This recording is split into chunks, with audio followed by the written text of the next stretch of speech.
नमस्कार मित्रों, मैं पंडित अखिल शुक्ल, जय महाकाल आयुर्वेद। यहाँ ये आप जो भी चीज़ें देख रहे हैं, ये तो पहली बात तो ये मेरा मोबाइल नंबर है 9165823800 और ये मेरे बच्चे का नंबर है, वो भी अब पारंगत हो चुका है इन कामों में। और ये दुर्लभ जड़ी बूटी एवं पारद विज्ञान मेरी चैनल का नाम है। इसके वे लगभग 3000 वीडियो डले हुए हैं। आप ये डालेंगे तो तंत्र मंत्र के वीडियो, आयुर्वेद के वीडियो दिखेंगे आपको, जड़ी बूटी के पूरे वीडियो आपको मिल जाएंगे। हमारा 42 दवाई बनाने का लाइसेंस भी, ऊपर इसमें लाइसेंस नंबर भी दिया हुआ है मेरा। ये रिन्यूअल हो चुका है, दूसरा नंबर आ गया। आप ये देख लीजिए, ये है।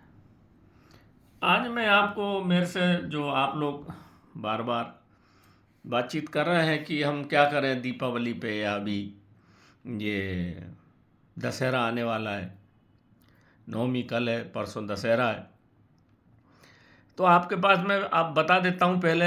इनमें से बहुत सारी चीज़ें आप लोगों ने जो ली हैं वो सब होंगी आपके पास। कुछ इसमें बांधे नहीं रखे मैंने, क्योंकि जगह नहीं है।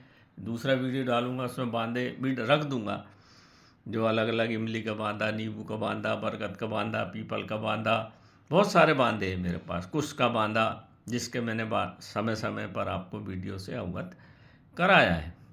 तो यहाँ पे देख लीजिए, ये है। सबसे पहले तो ये है खूनी जायफल। ये एक बकरे के बराबर इसकी ताकत होती है। जायफल का ये वृहद रूप है और इसको तंत्र में बहुत मान्यता प्राप्त है और तंत्र में इसका बहु उपयोग होता है। इनको दूसरी चीज़ों के साथ मिला के सिर के ऊपर से उतार के इसको जला दिया जाए, देहरी पे रख के, या नींबू के साथ जला दिया जाए। जो जायफल के जहाँ जहाँ प्रयोग है वहाँ खूनी जायफल का प्रयोग करना चाहिए, ये जायफल का प्रयोग नहीं करना चाहिए। अब ये रखिए, हाथा जोड़ी रखी हुई है। मैंने आपको हाथा जोड़ी का अलग से वीडियो डाल चुका हूँ मैं। ये हाथा जोड़ी है, उल्टा बांगर भी बोलते हैं इसको। ये सफ़ेद पलाश की लकड़ी है, जिससे कि बड़ा गोरक्षनाथ यंत्र है। ये धन लक्ष्मी के लिए बहुत अच्छा काम आता है। सफ़ेद पलाश का पुष्प यहाँ रखा हुआ है, ये इधर रखा गया है। ये असल में इधर होना चाहिए था, है ना, कोई बात नहीं। तो ये 3 जगह से ऐसा इसका बंधन, ये वृक्ष के नीचे ही बनता है, इसको घर ला के कुछ नहीं हो सकता। ये गुरु गोरक्षनाथ की अद्वितीय चीज़ है, अद्वितीय थी। गुरु गोरक्षनाथ जी ने जितना सफ़ेद पलाश का ज्ञान दिया है उतना किसी ने नहीं दिया है। ये गोल पारद गुटका है। कई लोग गोल मांगते हैं, ये सोना चांदी खाती है ना। ये पारद छोटे 50 ग्राम के पारद शिवलिंग है। और ये ताबीज़ जैसा मैंने आपको बताया था, ये ताबीज़ है। इसमें पूरी 25-30 औषधियाँ डली हुई है। ये जादू टोना तंत्र मंत्र लक्ष्मी के लिए है। गले में धारण कर लें तो सब प्रकार की बाधा कटती है, सकारात्मक ऊर्जा आती है और धीरे धीरे हमारे सब काम बनने लगते हैं। ये बहुत काम की चीज़ है। काला लहसुन, सफ़ेद लहसुन इसके अंदर, और सफ़ेद पलाश की जड़, काली गुंजा, सफ़ेद गुंजा, ऐसी बहुत सारी चीज़ें इसमें डली हुई है। मेरा वीडियो देखेंगे आप ताबीज़ का तो उसमें भरते हुए मैंने बताया। आप बार बार लोग पूछते हैं, मेरे हर चीज़ के वीडियो हैं। ये पारद गुटका है, शिव पार्वती गुटका है, जो पारद शिवलिंग के रूप में। ये 2 गुटका है, ये 2 सफ़ेद पलाश की गुड़िया लग के आती है। ये बहुत बड़ी चीज़ है। पार्वती शिव की हमेशा कृपा बनी रहेगी। इसको बस 2 काम करना है, नहाते टाइम उतारना है और शमशान भूमि पर इसको नहीं ले जाना। ये राहु केतु शनि और बुध की बहुत प्रभावी चीज़ है। जिसका राहु केतु खराब होता है वो नाना प्रकार के उपद्रव में बुद्धि भ्रष्ट हो जाती है और फंसता है। और ये अकाल मृत्यु से भी बचाती है आपको, बीमारी आजारी से भी बचाती है आपको। जादू टोना किसी प्रकार का होता नहीं है। जिसके ऊपर भी राहु खराब होता है या शनि खराब होता है, उसके पेट बाधा, हमेशा पेट की बीमारी रहेगी और धीरे धीरे वो फिर नशे का आदी होता जाएगा, अंधेरे में रहेगा और फिर वो उपद्रव में फंसता चला जाता है। उससे ये बचाती है और लक्ष्मी की सत्यानाश करता है। उसको 2 करोड़ रुपए भी दे दो, 1 माह में बर्बाद कर देता है। ये लक्ष्मी सफ़ेद पलाश की लकड़ी से बनी हुई है। तो ये लक्ष्मी को भी रोकती है। शनि की अंगूठी है, ये सूर्य ग्रहण अभी आया था उसमें बनी है, ये देख लीजिए। ये नाव रहती है ना, जो नाव नर्मदा जी की, नर्मदा जी नर्मदे हर कष्ट को हरने वाली, वहाँ से नाव लाके, वहाँ की कील लाके फिर बनवाते हैं सूर्य ग्रहण में। ये अष्ट धातु की अंगूठी है, जिसके 8 ग्रह खराब हों उसमें काम आती है। इसके बाद ये पत्थर है राहु का, ये मैंने आपको बताया था, ये बहुत बढ़िया पत्थर है, इसको अंगूठी में मढ़ के पहनते हैं, गले में धारण करते हैं। ये राहु का बहुत बढ़िया काम करता है राहु का।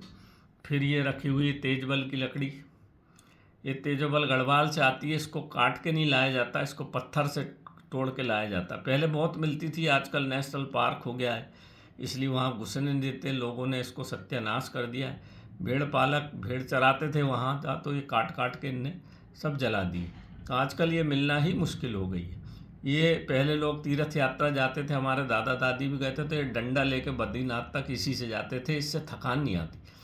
इसकी अगर कमर दर्द में है, आपको दांत में दर्द है, इसको गले में धारण करते हैं। इसको घर में रखने से किसी भी प्रकार की तांत्रिक उपद्रव शांत होते हैं। गढ़वाली लोग इसको अपने घर में पूजा के स्थान पर रखते। तेज बल भगवान शिव की चीज़ है, ये इसमें कांटे होते हैं, ये दिख रहे हैं, ये ऊपर इस तरह से कांटे होते हैं इसमें। ये तेजोबल की लकड़ी है। इसका ताबीज़ भी बनता है, लकड़ी का ही बताऊंगा। ये भैरव कड़ा है, ये थोड़ा अष्ट भैरव कड़ा बोलते हैं इसको, 8 भैरव, जिसको फिर भगवान से जब कोई चीज़ नहीं सुधरती तो फिर भैरव का सहारा लेना पड़ता है, क्योंकि भैरव काली के पुत्र हैं।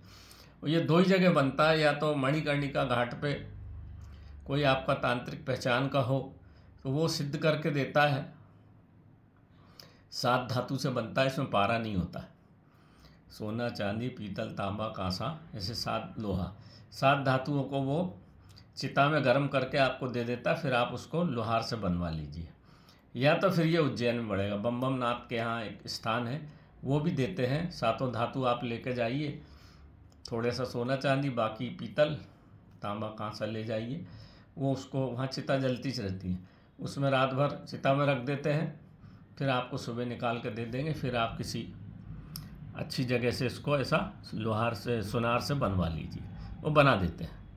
ये बहुत ज़ोरदार चीज़ है, अष्ट भैरव कड़ा। कई लोगों के हाथ में आपने देखा होगा, ये अष्ट भैरव कड़ा है ना। इसमें बाद में अष्ट धातु लगाने के लिए या तो सोना का टाका दे देते हैं, या फिर इसमें पारा लगा देते हैं।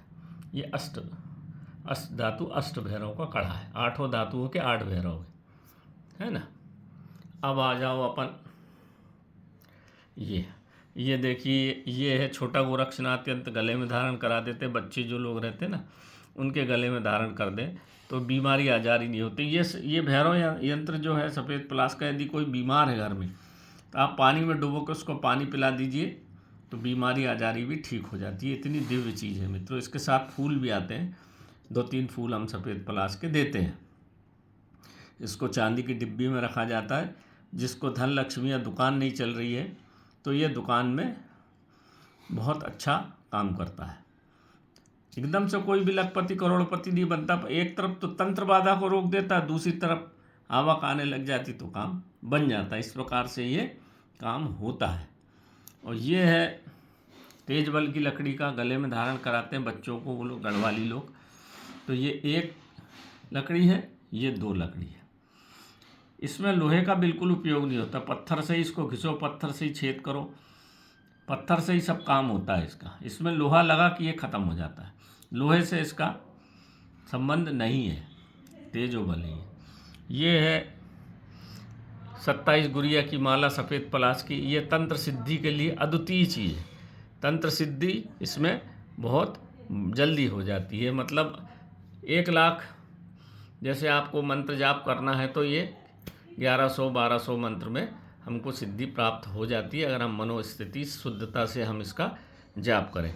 इस तरह से ये चीज़ें हैं। आप इसको सिद्धि कैसे करना है, जब आप मित्रों बैठेंगे दशहरे के दिन सुबह नहा धो के आप बैठ जाइए। इन सब चीज़ों को लाल वस्त्र पर रख दीजिए, पुष्प भी लाल लीजिए, चंदन घिस के रखिए, सब पे चंदन लगाइए और भगवान शिव का मंत्र ओम नमः शिवाय जाप करिए। ओम नमः शिवाय क्यों है, क्या है, इसलिए मैं आपको बता दूं कि भगवान शिव जो है बीच में है, पृथ्वी और ब्रह्म के बीच में भगवान शिव, इसलिए उनको अर्धनारीश्वर बोला जाता है ना। उनमें नारी का स्वरूप भी है और पुरुष का स्वरूप भी है, अर्धनारीश्वर। तो शमशान में शिव भगवान का ही मंदिर मिलेगा और किसी देवता का मंदिर वहाँ नहीं मिलता।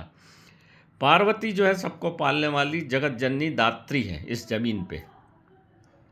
तो माता पार्वती जो है पालने वाली है, माता पार्वती ने ही सब पूछा, तो पूरा तंत्र भगवान शिव ने उनको दिया है। और तो माँ को अपने बच्चों को चिंता रहती है।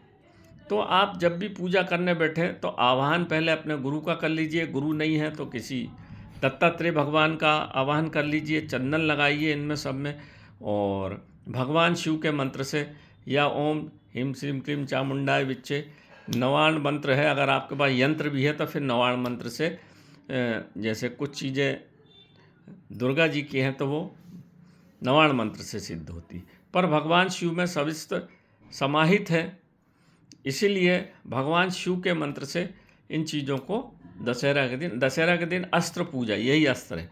पुराने समय ज़माने में आप बंदूक की पूजा करते हैं, धनुष बाण की, पुराने समय में तंत्र ही अस्त्र थे। देखा होगा आपने रामचरितमानस में, देखा होगा ब्रह्मास्त्र, पशुपतिनाथ अस्त्र, जितने भी बड़े अस्त्र थे इनको मंत्र से सिद्ध करके मारा जाता था और अचूक थे, अचूक वार करते थे वो। तो हमको दशहरा में अभी तो यही नहीं पता है, विजयदशमी में मेरे ख्याल से किसकी जीत हुई? आप सोचते रावण की, आप सोचते राम की विजय हुई। राम तो परब्रह्म है, उनकी ना जीत होती ना हार होती, ना उनका जन्म होता ना मरण होता है। भय प्रकट कृपाला दीन दयाला, कई लोग बोलते हैं कि भगवान राम वो थे, मनुष्य थे, तो फिर उनकी मृत्यु हुई तो भगवान राम सरयू में सिराए, वो रामचरितमानस पढ़िए, उसमें लिखा है प्रकट कृपाला, भय प्रकट कृपाला, मतलब ब्रह्म प्रकट हो सकता है और समा सकता है ब्रह्म में। ब्रह्म में कुछ भी घटता ना बढ़ता, एक तिल बराबर भी कुछ नहीं घटता बढ़ता है, बस रूप परिवर्तित होता रहता है, इसको समझ लीजिए। तो भगवान शिव जो है ब्रह्म और पृथ्वी के बीच में है, कड़ी है वो, इसलिए पर ब्रह्म की चाहिए, पर ब्रह्म की आपको आशीर्वाद चाहिए तो या तो हनुमान जी के शरणागत हो, 11वां रुद्रता शिव का, या शिव के शरणागत हो, या तो माता के शरणागत हो। मैं अभी दूसरे वीडियो में डालूँगा आपको कि कैसे चीज़ों को हम शरणागत होकर प्राप्त कर सकते हैं। जितना ज़्यादा आप किसी चीज़ों में शरण में जाएंगे, शरणागत होंगे, वैसे ही चीज़ें आपको अपने आप मिलती हैं। तो राम के द्वारा रावण तो बैकुंठ चला गया, तो जीता कौन? रावण ही जीता। वो तो चाहता ही था बैकुंठ को जाना, तो उसने बोला भी कि मैं राम आपको जीते जी लंका में नहीं आने दिया। और एक उसका विवरण भी है कि मैं जीतूंगा तो मैं ही, अगर भगवान राम नहीं हुए, पर ब्रह्म नहीं हुए, तो मेरे से कोई जीत नहीं सकता, और अगर ब्रह्म हुए तो मैं उनसे हारूंगा तो भी मेरी जीत है। और हुआ वही, बैकुंठ को चला गया वो। और देखिए बड़ी विचित्र बात है कि भगवान शिव का शरणागत हुआ वो जो उसके 10 शीश है ना, शीश को काट के चढ़ाना, मतलब लोग बोलते रावण को अहंकारी, मेरी दृष्टि में अहंकारी नहीं था। अहंकार यानी सिर में होता है, इसलिए हम नारियल सिर पे से लगा के, आप जब भी मंदिर में जाएं कोई नारियल अर्पित करें तो अपने सिर माथे से आज्ञा चक्र से लगा के भगवान के चरणों में रखिए, वो आपके मस्तक का प्रतीक होता है नारियल। आप ऐसे ही रख देते, इसलिए उसका कोई फल मिलता नहीं। तो 10 बार शरणागत हुआ, मतलब शीश अपना काट के फिजिकली नहीं चढ़ाया होगा उसने, अपना पूर्ण भाव से भगवान शिव के चरणों में समर्पित हुआ होगा वो, तब भगवान शिव से सब कुछ उसको मिल गया। तो आप जितने सहज भाव से उस अद्वितीय शक्ति के आगे शरणागत होंगे, वहाँ से आप उतना प्राप्त कर लेंगे। वो तो है ही, वो तो ऊर्जा का केंद्र ही है, चाहे शिव हो, चाहे राम हो, चाहे माता हो, वो ऊर्जा का केंद्र है। अब ये तुम्हारी सामर्थ्य है कि तुम कितने शरणागत हो के वहाँ से प्राप्त कर सकते हो। शरणागत कब जब होंगे, जब आपका अहंकार बिल्कुल मर जाएगा। हर संत यही कहता है, अहंकार को निकाल दो। अहंकार नहीं निकलता, आप शरणागत होगे तो अहंकार अपने आप चला जाएगा। ये छोटी सी बात थी मित्रों। अब मैं इसके बाद दूसरा वीडियो डालूंगा, जो आप लोगों ने तंत्र, हमारे तंत्र की चीज़ें, मतलब हनुमान बीसा यंत्र और 64 योगिनी यंत्र जो लिए हैं, उनकी कैसे पूजा होगी, उसका थोड़ा विधान अलग है। वो माँ का नवाण मंत्र से पूजा होती है, क्योंकि वो बजरंग बली के मंत्र से हनुमान जी की पूजा होती है। ओम श्री हनुमंताय नमः आप कर दीजिए, या मैं बता दूंगा, अभी अगला वीडियो मैं उसका डालूंगा। तो ये देख लीजिए, इतनी सब चीज़ें और भी हैं, और जो जितने भी बांधे हैं सब भगवान शिव से आलंबित हैं। तो उसमें भी भगवान शिव के मंत्र से 108 कर दीजिए, 12 कर दीजिए, 11 कर, जितनी आपकी श्रद्धा हो। परंतु ध्यान रखना, दीपक सुबह से जलेगा। सुबह से तिल का दीपक जलेगा। एक बड़ा दीपक लीजिए, उसमें थोड़ा सा कर्पूर गरम करके वो डाल दीजिए, कपूर, नीचे चावल और हल्दी डाल के दीपक रख दीजिए। दीपक दूसरे दिन तक जलना चाहिए, मतलब दशहरे के दूसरे दिन तक। पूरी रात बुझना नहीं चाहिए दीपक, क्योंकि दशहरे के दिन हर इन शक्तियों की, और उस दिन, इस बार का दशहरा बड़ा महत्वपूर्ण है मित्रों, इतवार का है, और विजयदशमी बड़ा शुभ अवसर है, ये शुभ नक्षत्र है। तो इसमें आप गलती बिल्कुल मत करिए। आपके पास जो भी चीज़ें हैं, पारद गुटका, कुछ भी आप उतार का, अंगूठी, कुछ भी उतार के रखिए, पूजा पाठ करिए, दीपक जला के आह्वान करिए सुबह शाम, और प्रसाद भगवान का लगा के, हो सके तो आप किसी 11 कन्या 10 कन्याओं को दान भी करिए, क्योंकि जब भी पूजा पाठ तांत्रिक चीज़ों की होती है तो कन्याओं को दान जरूर करना चाहिए। और फिर दूसरे दिन आप पहन लीजिए, बढ़िया गंगा जल हो तो उसमें धो के रख दीजिए चीज़ों को, तो फिर से इनमें ऊर्जा आ जाती है। विजयदशमी के दिन पूजा करने से जो आपको साल भर चीज़ें पहने रहे, तो ऊर्जा, अपनी ऊर्जा आपको देती रही, तो उसको फिर से नवीनीकृत करने के लिए, जीवित करने के लिए ये तांत्रिक पूजा होती है। तांत्रिक लोग सब चीज़ों की पूजा दशहरे के दिन, और फिर ओघड़ विद्या की पूजा शमशान में दीपावली की रात को होती है। वो एक दूसरी क्रियाएं हैं, उससे आपको लेना देना नहीं। आप तो ये वैष्णव मार्गी क्रियाओं की पूजा आप उस दिन कर लीजिए। नमस्कार मित्रों, जय महाकाल आयुर्वेद। छोटी सी बात थी जो मैंने आपको अवगत करा दी।